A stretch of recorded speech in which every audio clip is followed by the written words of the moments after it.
Assalamualaikum warahmatullahi wabarakatuh. Alhamdulillah wassalatu wassalamu ala Rasulillah Sayyidina wa Maulana Muhammadin wa ala alihi wa sahbihi wa sallim ajma'in. Amma ba'du. Saudaraku yang dimuliakan Allah Subhanahu wa taala. Alhamdulillah, Allah masih memberikan kepada kita nikmat kesehatan. Juga Allah memberikan kepada kita nikmat kesempatan sehingga kita masih dapat menjalankan hidup bersama dengan keluarga, bersama dengan anak, menjalankan pekerjaan dan aktivitas lainnya. Tentu salawat ke ruh junjungan alam baginda Nabi besar Muhammad sallallahu alaihi wasallam, yang kita harapkan syafaatnya di padang mahsyar, di hari pertimbangan, di hari perhitungan amal. Semoga kita mendapat pertolongan dari Nabi Muhammad sallallahu alaihi wasallam. Saudaraku dimanapun Anda berada, dari majelis yang singkat ini, saya mengajak diri saya dan saudara-saudara semuanya agar senantiasa tetap menyembah Allah Subhanahu wa taala dalam hal keadaan apapun. Sebab hidup kita ini tidaklah lepas dari pandangan Allah Subhanahu wa taala. Kita berpikir bahwa segala yang kita miliki ini pada awalnya sebenarnya adalah tiada. Berjalannya waktu, Allah berikan kepada kita akal, Allah berikan kepada kita kekuatan, Allah berikan kepada kita kebutuhan, sehingga kita berpikir untuk memenuhi kebutuhan itu.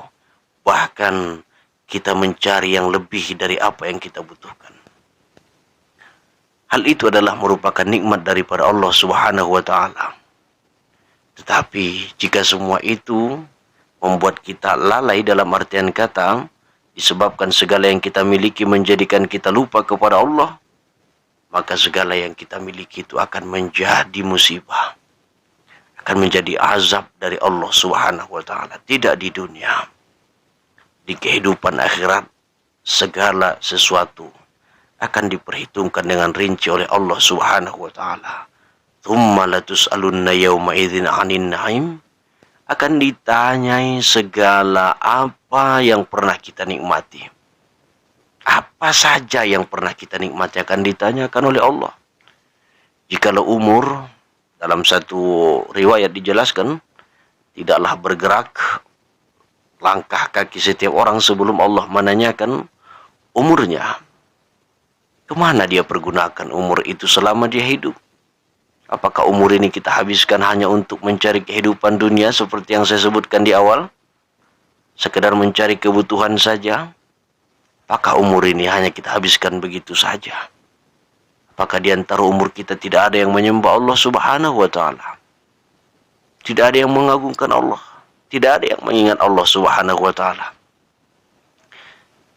Lalu umur tadi, bila kita gunakan adalah untuk mengumpulkan harta, Allah akan bertanya tentang harta kita.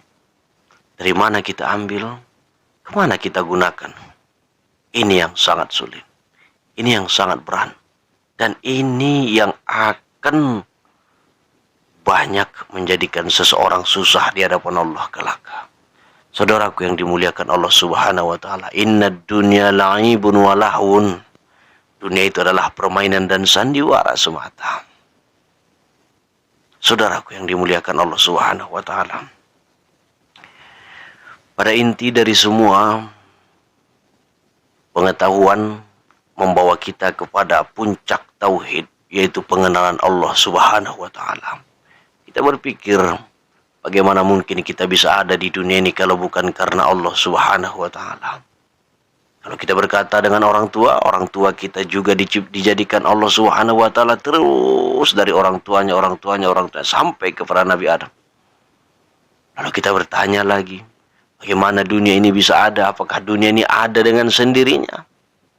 Tentu ada yang menciptakan. Lalu kita berkata bahwa yang menciptakan adalah Allah Subhanahu wa taala. Disinilah titik mula kesadaran kita menyembah Allah. Disinilah awal mula kita mempunyai keyakinan, kita sebut saja itu keimanan.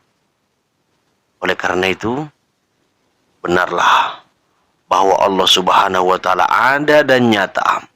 Di mana kita bisa membuktikannya? Seseorang akan meyakini Allah itu ada di saat dia berada di puncak kesulitan, di puncak kesusahan. Misalkan seorang yang sudah tidak ada pertolongan lagi baginya, seperti orang yang tenggelam di lautan, orang yang tersesat di hutan, orang yang terhimpit oleh bebatuan, sama sekali tidak ada pertolongan.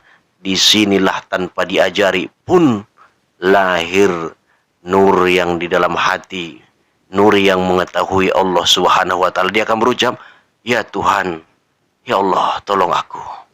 Ya Allah, tolong aku." Sehingga ketakutan itu hilang dari hati kita. Wa amanahum min khawf. Allah lah yang memberikan ketenangan di saat kita takut. Selama masih ada sandaran kita selain Allah, selama masih ada yang bisa menenangkan kita, maka nur hati ini masih sulit meyakini Allah Subhanahu wa taala. Saudaraku yang dimuliakan Allah Subhanahu wa taala. Lagi-lagi, kajian ini adalah untuk renungan meningkatkan keimanan kita bahwa kita makhluk tidak lepas dari Allah. Kita membutuhkan Allah. Kita memerlukan Allah. Makanya kita menyembah Allah Subhanahu wa taala, tanda bahwa kita mengingat Dia. Tanda bahwa hidup kita ini adalah atas izin dan perintah Allah Subhanahu wa taala. Oleh karena itu mudah-mudahan semakin hari kita semakin dekat, semakin berusaha, semakin melatih hati dan pikiran kita sebagai hamba yang seharusnya menyembah Allah Subhanahu wa taala. Terima kasih. Assalamualaikum warahmatullahi wabarakatuh.